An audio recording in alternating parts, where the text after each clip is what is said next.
Selamat sore pemirsa, selain dua kabar utama tadi, kabar pemilu kada akan menghadirkan sejumlah informasi terkini seputar pilkada dan politik selama 1 jam ke depan. Bersama saya Windy Wellington, inilah kabar pemilu kada selengkapnya untuk Anda.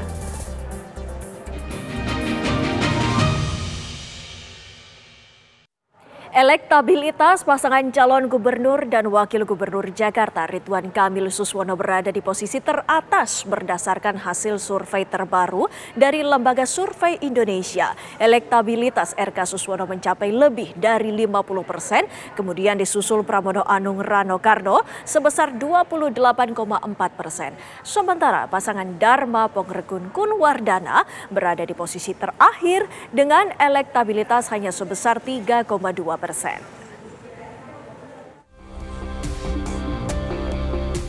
Lembaga Survei Indonesia LSI merilis hasil survei terbaru mengenai elektabilitas pasangan calon gubernur dan wakil gubernur Jakarta yang dilakukan pada 6 hingga 12 September 2024. Survei dilakukan terhadap 1.200 orang responden yang tersebar secara proporsional di seluruh wilayah administrasi kota Jakarta.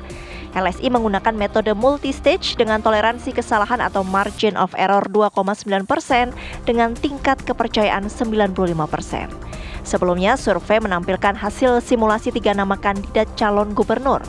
Hasilnya, Ridwan Kamil mendapat 53,9%, Pramono Anung 20,8% dan Dharma Pongrekun 3,3%. Setelah mendapat elektabilitas calon gubernur, responden kemudian ditanya mengenai elektabilitas pasangan calon gubernur. Hasilnya, pasangan Ridwan Kamil Suswono menempati elektabilitas paling tinggi sebesar 51,8%. Di posisi kedua ditempati pasangan Pramono Anung Rano Karno sebesar 28,4% dan pasangan Dharma Pongrekun Kunwardana di posisi terakhir dengan elektabilitas hanya sebesar 3,2%. Sementara jumlah responden yang tidak ikut memilih sebanyak 3,9% dan menyatakan tidak tahu atau tidak menjawab sebesar 12,8%. Meski begitu, Direktur Eksekutif LSI Jayadi Hanan menyatakan hasil survei ini masih cair, sebab 64,2% responden menyatakan belum yakin dengan pilihannya. Bila dipasangkan, Ridwan Kamil angkanya tidak terlalu berubah, agak sedikit menurun. Coba kalau kita bandingkan ini, ketika sendiri Ridwan Kamil dipilih oleh 53,9%, kemudian ketika dipasangkan sebagai pasangan, RK Suswono itu kurang tidak terlalu berubah, ya, ada 52%. Yang menarik, ketika Pramono Anung dan Rano Karno digabungkan, suara Pramono Anung yang kalau sendiri tadi hanya memperoleh 20%, ketika digabungkan dengan Rano itu menjadi 28%. Jadi kita bisa melihat di sini ada pengaruh yang cukup besar dari Rano Karno sebagai cawagup dari Pramono Anung. Dharma Pongrekun sama dengan sebelumnya, yang milih ada sekitar 3,2%. Ketika dipasangkan, jumlah yang mengaku golput menjadi berkurang, menjadi sekitar 4%-an saja. Demikian juga dengan yang menyatakan tidak tahu tidak jawab. Dari survei LSI ini juga terlihat bahwa Ridwan Kamil Suswono unggul di kalangan responden berusia kurang dari 25 tahun.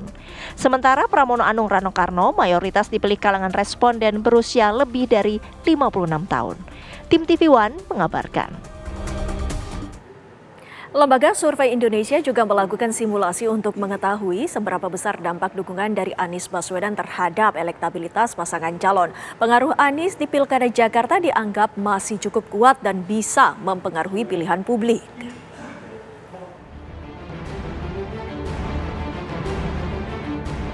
Anies Baswedan memang belum secara resmi menentukan sikap politiknya di Pilkada Jakarta. Namun spekulasi dukungan Anies kepada bakal calon gubernur yang akan berlaga di Pilkada Jakarta masih terus bergulir. Pengaruh Anies dianggap masih cukup kuat dan bisa mempengaruhi pilihan publik untuk mendongkrak elektabilitas pasangan calon.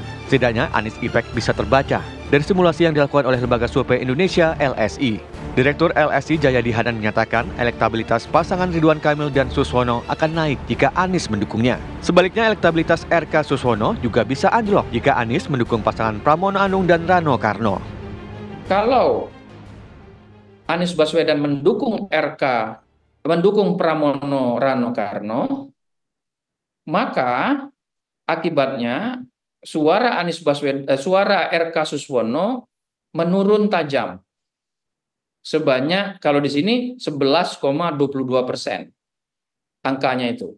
Dan setelah diuji secara statistik, penurunan suara RK Suswono akibat dukungan Anies kepada Pram Rano itu signifikan. Dengan kata lain, dukungan Anies terhadap Pramono Rano Karno secara signifikan akan menurunkan tingkat dukungan masyarakat kepada RK Suswono.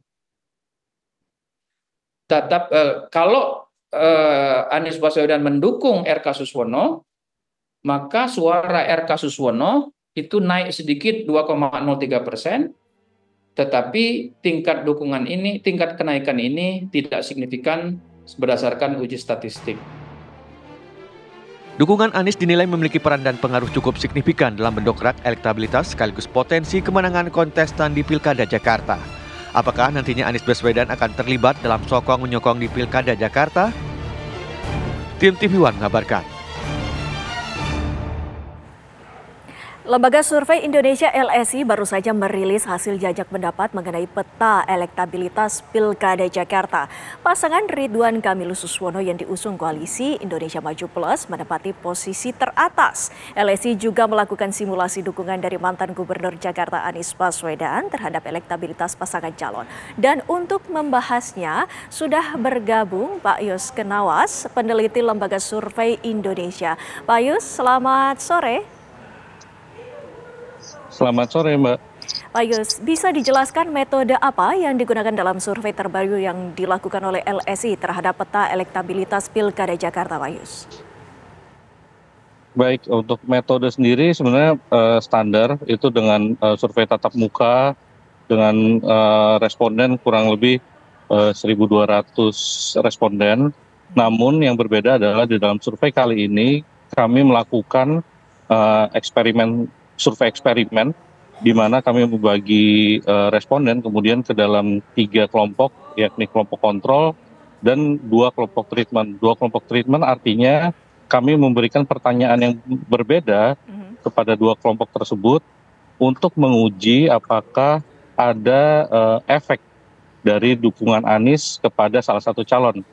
Dan yang kami temukan dari survei eksperimen tersebut adalah jika Anies kemudian menyatakan dukungannya kepada pasangan Pramono Anung dan Rano Karno, maka ini akan berdampak cukup signifikan menarik ke bawah tingkat dukungan terhadap Ridwan Kamil dan Suswono.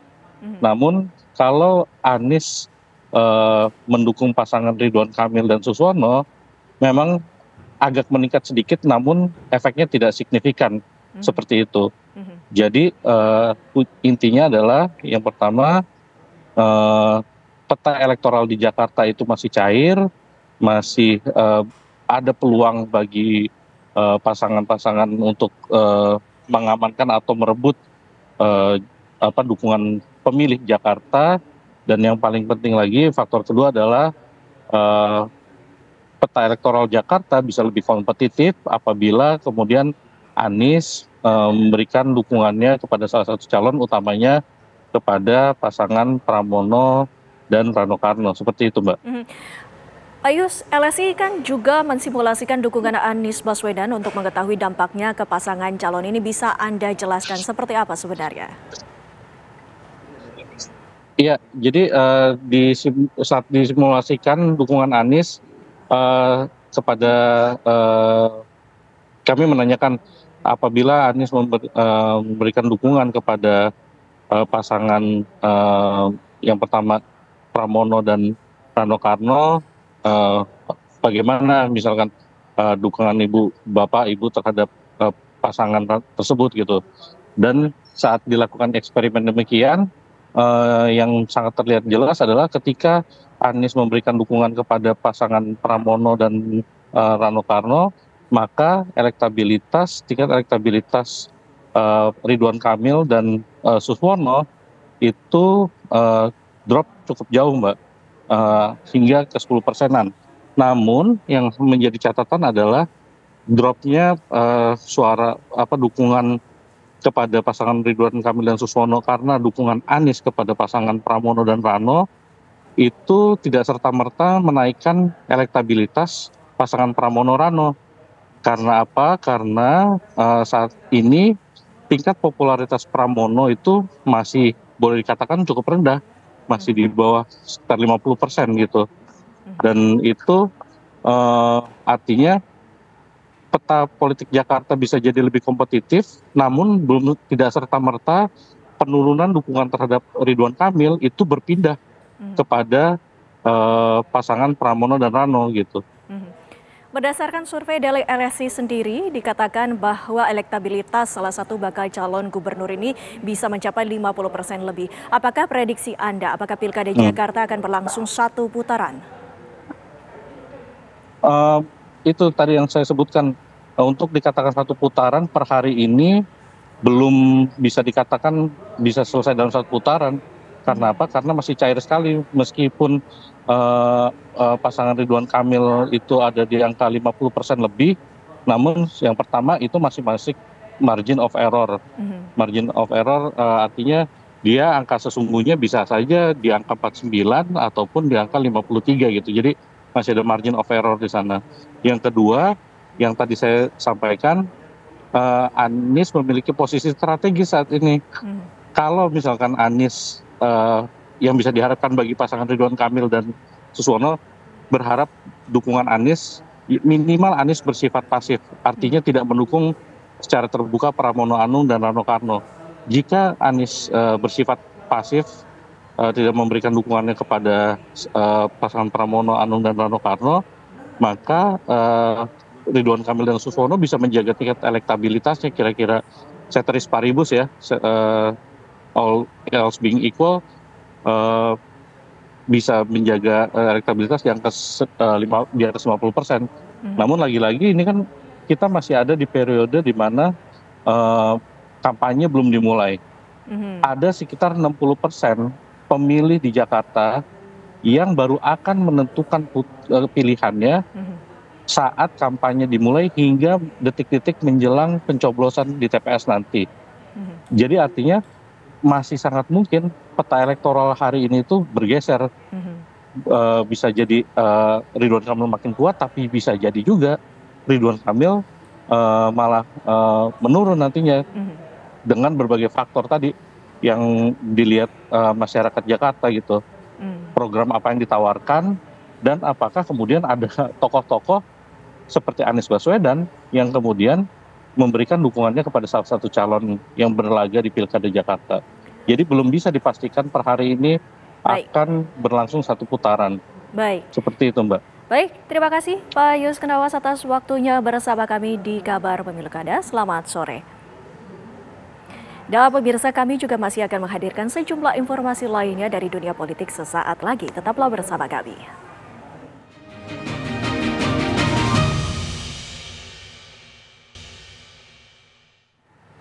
Sinyal pertemuan Ketua Umum PDIP Megawati Soekarnoputri dengan Presiden terpilih Prabowo Subianto terus menguat. Dari pernyataan terbaru para tokoh PDIP, pertemuan kemungkinan berlangsung sebelum pelantikan Presiden Prabowo 20 Oktober mendatang.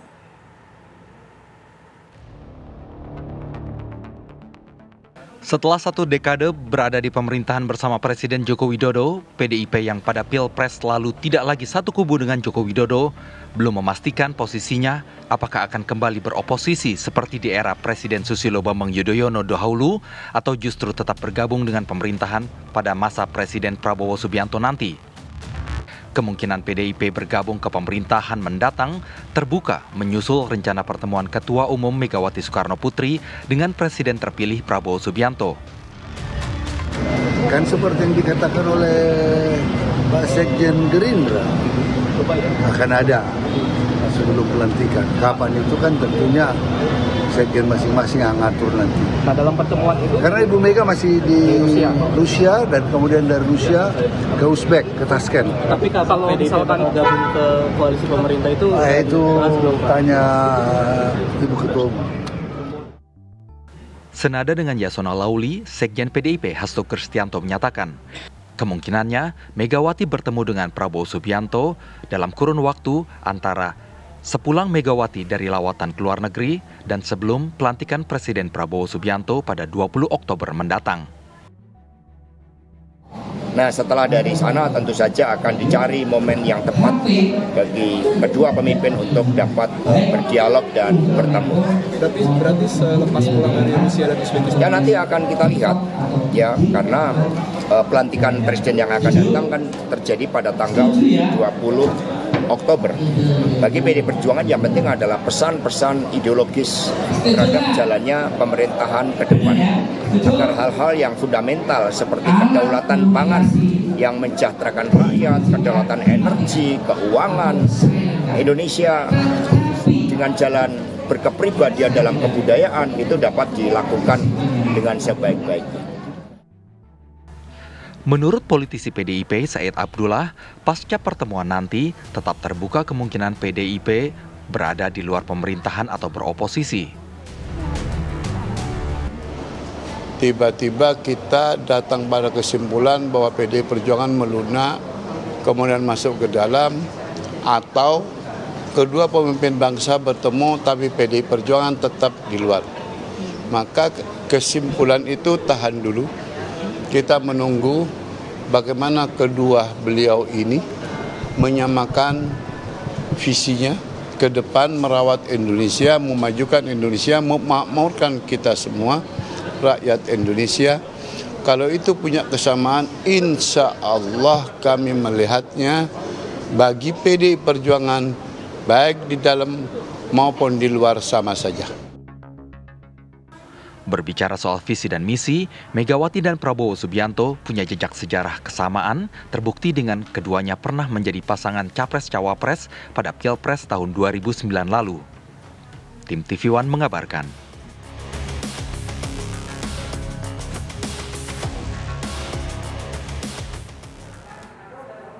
Adu kuat bakal calon gubernur Jawa Barat akan kami hadirkan usai jeda berikut.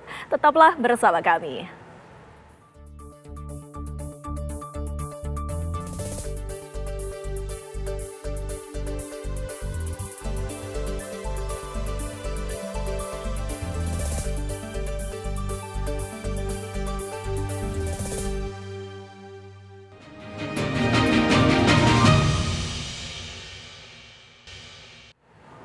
Pemirsa, nama Deddy Mulyadi menjadi bakal calon gubernur Jawa Barat yang diunggulkan dalam sebuah penelitian lembaga survei.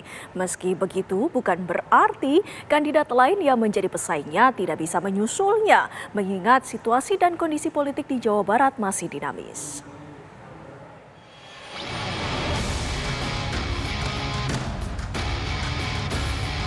Empat pasangan bakal calon gubernur dan wakil gubernur Jawa Barat sudah dipastikan mengikuti pilkada di Jawa Barat.